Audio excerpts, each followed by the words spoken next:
A simple pendulum of length 30 cm makes 20 oscillations in 10 seconds on a certain planet. Another pendulum makes 40 oscillations in 10 seconds on same planet. Find length of second pendulum. So the length of the first pendulum is L1 is equal to 30 cm and it makes 20 oscillations in 10 seconds. So 20 oscillation takes time 10 seconds. So one oscillation takes time half second, that is T1 is 10 second divided by 20, that is half second. So this is the time period of the first pendulum.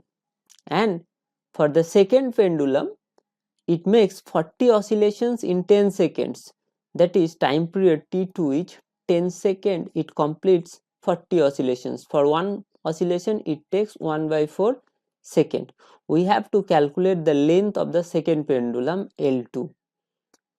Now we know the formula for time period T is equal to 2 pi root over L by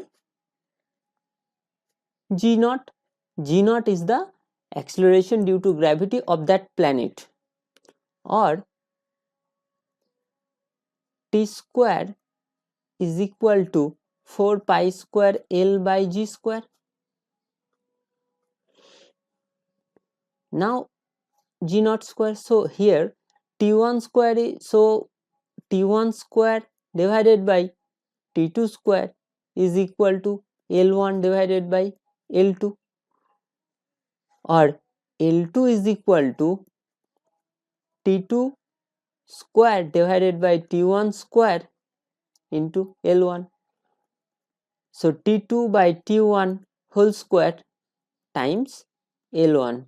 So L2 is equal to T2 by T1. Now the value of T2 is 1/4 seconds. So T2 is 1/4 and T1 is half, that is 1/2 into L1. L1 is 30. So this becomes 2 into 2 is 4, 30/4. So 30/4, that is 7.5 centimeter. So the length of the second pendulum is 7.5 centimeter.